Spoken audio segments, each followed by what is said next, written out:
Sonic Generations released in 2011 for the Xbox 360, PlayStation 3, and PC as a celebration of Sonic's 20th anniversary. It was met with critical acclaim, and it's not hard to see why. This is the one Sonic game that pretty much everyone loves, and I am no exception to that fact. From the polished gameplay to the awesome soundtrack to the heaps of fan service, there's a lot here for Sonic fans, both new and old. And while games like Colors and Unleashed may be looked back on less fondly these days, Generations continues to resonate with its audience. So what made this game so special? Well, let's find out. This is my review of Sonic Generations.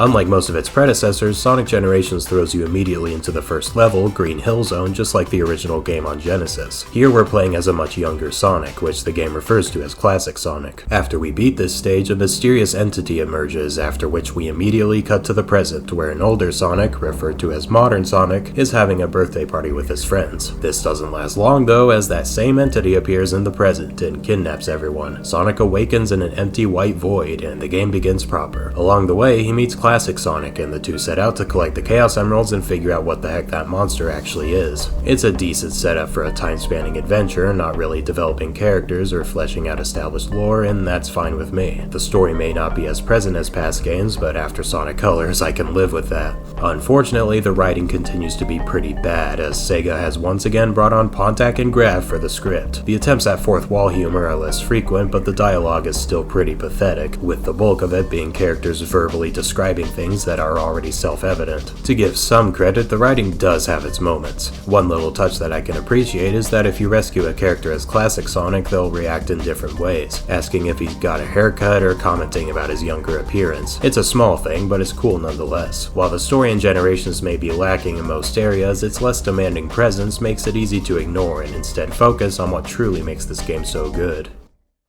That brings us to the presentation. Since it runs on the Hedgehog engine and isn't being limited by Wii hardware, Sonic Generations is one of the prettiest Sonic games to date, and if you're playing on PC, you'll have no trouble running the game in full HD at 60 FPS. This puts the game a step above Unleashed, which to this day still doesn't have a PC port. The environments are also gorgeous, taking various locations from previous games and transitioning them into an art style that most closely resembles Unleashed, and it works amazingly. The vibrant colors, detailed textures, and strong art direction are what boost Sonic Generations to new heights in this regard, not just the resolution and frame rate. The audio is also great, to absolutely no one's surprise. Much like the levels themselves, the soundtrack is a greatest hits collection of some of the most iconic songs in Sonic's catalog, and they're all remixed too. I'll get more into this when we talk about gameplay, but I just love the concept for this game. You play as both Classic and Modern Sonic, with each having their own versions of every zone, and the music and visuals reflect that. It's just so cool blasting through Green Hill as Modern Sonic and rolling through Rooftop Run as Classic Sonic. I mean, what other game franchise could have possibly pulled this off? This was perfect for a series like Sonic. Now, with all of this said, no game is perfect, and when it comes to presentation, Sonic Generations has one small flaw.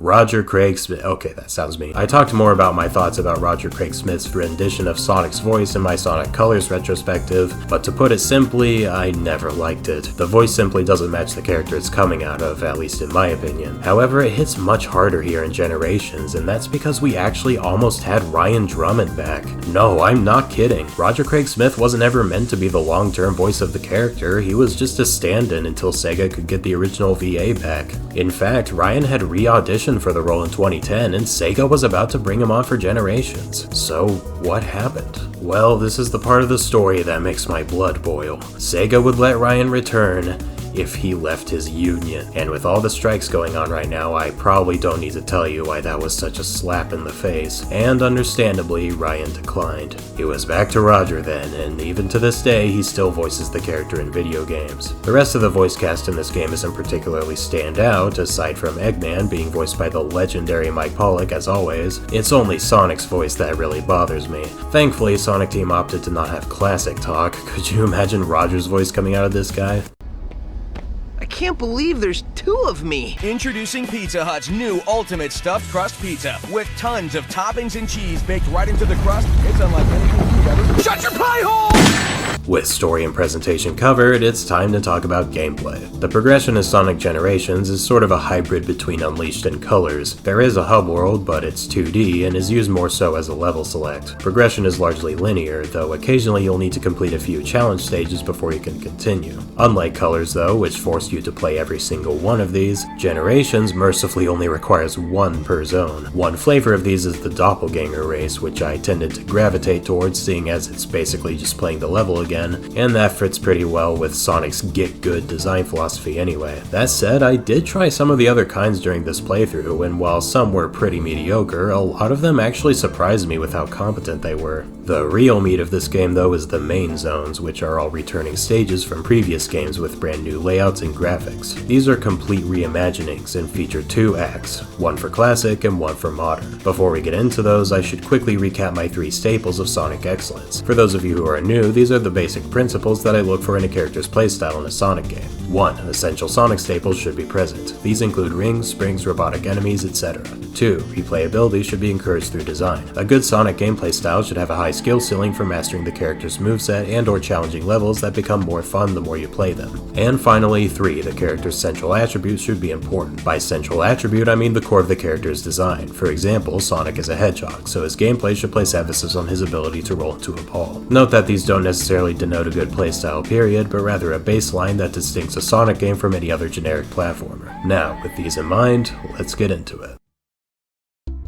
Since this is the 3D Sonic Marathon, let's start with Modern Sonic. The boost gameplay from Unleashed in Colors has returned once again, and it has never been better than it is here, before or since. The refined handling from Colors carries over, while the drift and sidestep can now be activated any time like in Unleashed. The drift itself is also much tighter, and the levels have guardrails this time, so you won't find yourself flying off the stage like before. The one thing I can definitively say is worse than Colors is the lack of a double jump, but it's not anything you can't get used to. The air dash and homing attack are both mapped to the jump button like in the adventure games, so platforming still feels as natural as can reasonably be when it comes to this gameplay style. That brings us to the level design, and once again, this simply has never been better. You can tell the level designers have mastered their craft during the time developing Unleashed in Colors, as pretty much every gripe I had with those games has been ironed out entirely. Like Colors, Generations focuses more on straight hallways, sidestep sections, and 2D platforming, as opposed to the awkward 3D platforming and quick time events that plague the day stages in Unleashed. These levels more resemble Rooftop Run or Tropical Resort than they do Empire City or Sweet Mountain, if you catch my drift. So, how well does Modern Sonic and Generations stack up against the 3 staples? Well, the first staple is unsurprisingly met, seeing as rings, loop-de-loops, robotic enemies, and other iconic elements of the Sonic series are present in these levels. The second requirement is also met. These levels are some of the most fun to replay, and they're the reason that I have so many hours in this game despite its relatively short length. The only thing that hurts replayability is the ranking system, which unfortunately is way too generous with S ranks, but beating your times and scores is still fun despite this. But as is the fatal flaw with the boost, point number 3 is where Modern Sonic stumbles. Despite Sonic Rush proving that rolling and spin dashing can coexist with the boost, Sonic Generations continues the tradition of ignoring the trademark of Sonic species and focusing entirely on raw speed. As we'll see later on, this engine is perfectly capable of good Sonic physics, so it's a bit of a bummer that this element of the series' gameplay has continued to be neglected at 3D.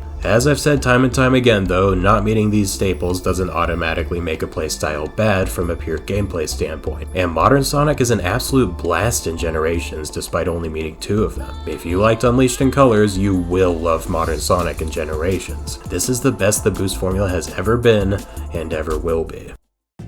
There are so many ways that they could have screwed up classic Sonic. Heck, we've seen them since then, and yet, against all odds, Sonic Team managed to pull through here. Like the Genesis games, classic Sonic's gameplay consists of 2D platforming with an emphasis on building speed by rolling downhill, allowing the player to run up walls, across ceilings, and around loop-de-loops. The parameters of these physics aren't 100% accurate to those games. The jump is a little floatier, the acceleration is a little slower, and the spin dash is way more powerful. However, that doesn't matter a whole whole lot as long as Sonic's still fun to control, and he most certainly is here. Classic Sonic's moveset is fully taken advantage of through the level design, another element that's easy to get wrong. Thankfully that's not the case, and classic Sonic stages are worthy of their legacy, with multiple routes that reward skillful play and offer new experiences for return playthroughs. We also have power-ups in these stages, something we haven't seen since 06. Speed shoes, invincibility, shields. If they were in the classics, they're probably here too, and help further the retro feel of these levels. As you may have already surmised, classic Sonic aces the Sonic gameplay test with flying colors. The stages feature all the iconic staples we've come to expect, the level design encourages mastery through repeat playthroughs, and at long last, the emphasis on rolling into a ball to build up and maintain momentum has returned to a 3D Sonic game, even if only in a 2D setting. Classic Sonic coming back was a huge deal back when this game came out, and to this day it's still fun to return to these stages, even with games like Mania releasing since.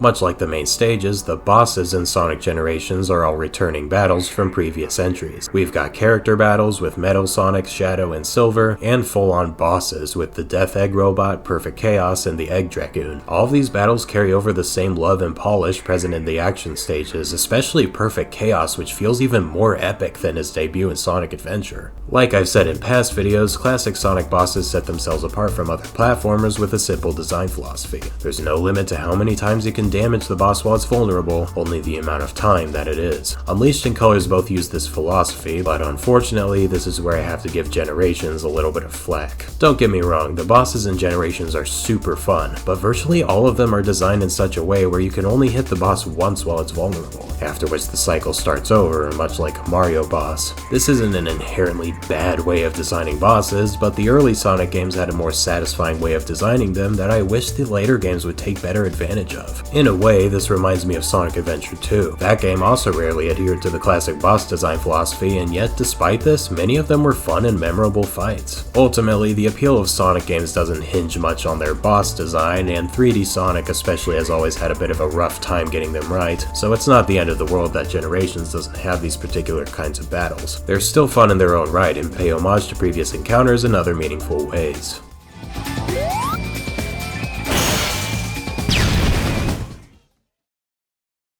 Spoiler alert, skip here if you don't want to see them. The two Sonics have gathered all of the Chaos Emeralds, allowing them to open a portal to face the Time Eater, the mysterious entity that caused this mess. As it turns out, Eggman has stumbled upon this thing in outer space shortly after the events of Sonic Colors and harnessed its powers somehow. Yeah, this plot really does seem like an afterthought. But we don't have time to deal with plot holes because now the Sonics have to go super and destroy the Time Eater once and for all. Unfortunately, Sonic's friends are here to help as well. Yes, I said unfortunately because they won't shut up.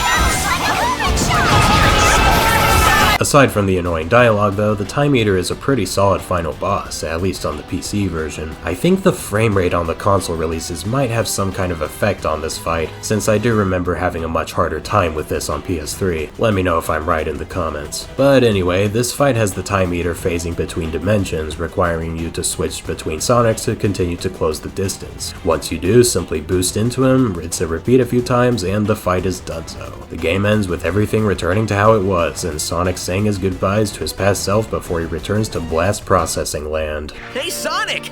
Enjoy your future! It's gonna be great!